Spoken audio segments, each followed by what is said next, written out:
Routt was coming off some pretty hard times in the late 50s, early 60s. And all of a sudden, in about 66, they started to put it together. Good football team. And 67, they put the school back on the map, if you will. Basically, I remember, first of all, we had an outstanding group of kids who were very much dedicated to playing football. They were hard workers, had good work ethic, played with a lot of intensity and a lot of energy, and really a fun group to be around. Coach Curtis put together a squad, I think, that was very versatile. They weren't a team that had to run it down your throat. They always played good defense. We were very defensive-minded. We had a goal each game to shut the opponent out, and we did it 6 times in our 9 games. As you mentioned, we didn't give up more than 1 touchdown in any one game, and we had some very strong defensive players. I do remember that. Our defensive line was very good. We had some very good defensive linebackers. Sure, we had great standouts in our backfield and our defense and our line and you know, like that. But everybody was trying to accomplish a common goal. I mean, it was never, when you look at the write-up in the paper, no one picked the write-up apart. It was they won. It wasn't who had the most yards or anything else. The guys were just as happy on defense as the guys were that were carrying the ball.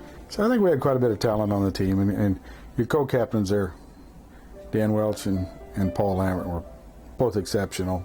I don't think we had any weak links. I mean, if we needed something done, we didn't have to worry about it. It was going to get done. Where we run the ball probably 3/4 of the time, and like you said, if we had to, we could throw the ball or we could run outside. Did a few trick plays, not very many. It was mostly strictly straight up the nose hard football.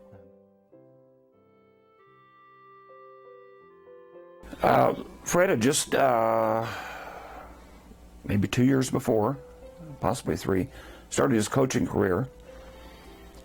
And for those who don't know, Fred was one of the very finest athletes to ever come out of Routt High School in all sports. Just outstanding. Went on to have a good career at Quincy. Had coaching in his mind and just started, and he was very energetic, very interested, very knowledgeable. Coach Curtis was, he put you on there, he told you what to do, you didn't do it, by God, he'd tell you screwed up. And you soon learned you didn't want to keep hearing that. Making Fred upset, was not a challenge. That was pretty easy to do. That's right. It's always fun to do it on at practice on when it's windy and he's got his clipboard of papers and you start daydreaming, he throws the clipboard up in the air. Papers go flying everywhere. And he's screaming at you, wanting you to repeat back to him what he said, and you fumble through it the best you can, and then people are running around picking up all the papers.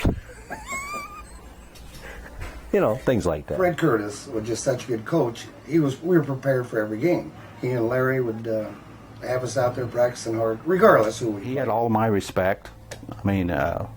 Fred come in here and brought in an offense that I think suited Routt High School really well for the team we had, the big backs. And I really had a lot of respect for Fred. I really did.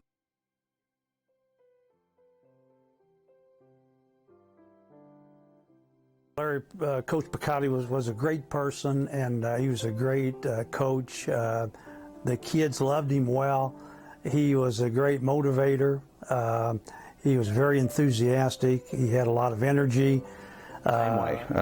Coach McCauley, he taught us things that we shouldn't do on the football field, that some sneaky things, but... Well, I'll never forget what we called the McCauley chop, I believe it was. Coach McCauley showed us a little move.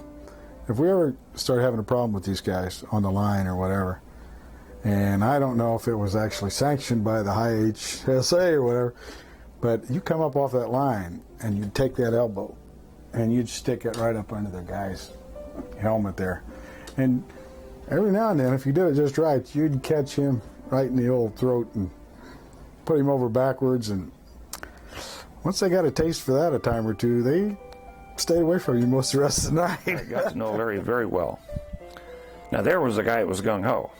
The people at Routt will remember that after Fred left, he continued the program in a very fine fashion. Fred Curtis and Larry McCauley, two people that I'll remember all my life. They taught us some values besides being good coaches. We learned some values that we took into life, I believe. At least I did. If you were wrong, and you were going to find out about it. If you were right, you were going to get praised.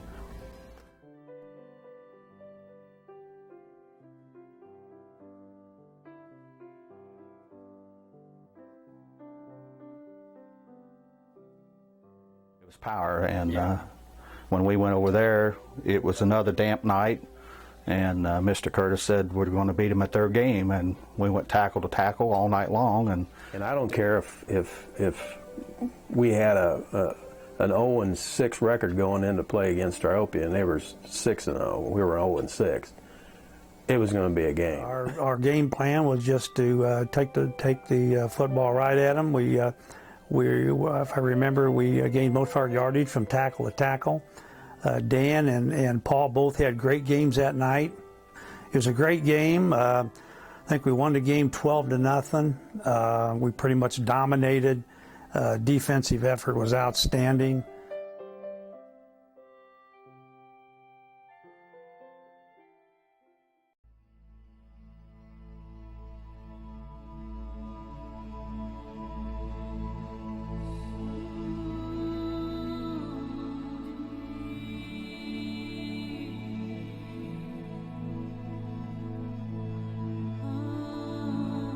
And one of the legacies of this football team was that they helped to set the standard of the years that followed in the 70s and into the 80s.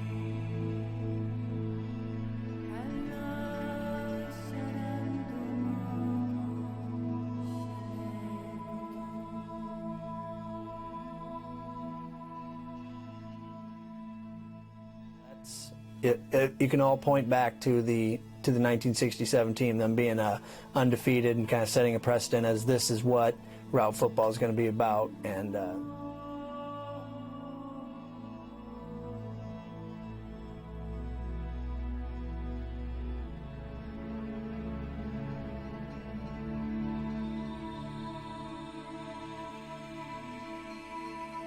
they didn't get an opportunity to get to the playoffs, but they set the groundwork for how good Routt is now. I don't know. I really, I really would have liked to have done more, played longer. So we were very happy with being 9-0. You look back on it now and say, boy, you wish you could because of all the assets that our team had. I mean, it would have been great. I mean, who knows how far we could have gone. You always wanted in the back of your mind, wouldn't the Welches and Lamberts and Kaufmans and McGuires and all those people, haven't they often wondered how we would have done?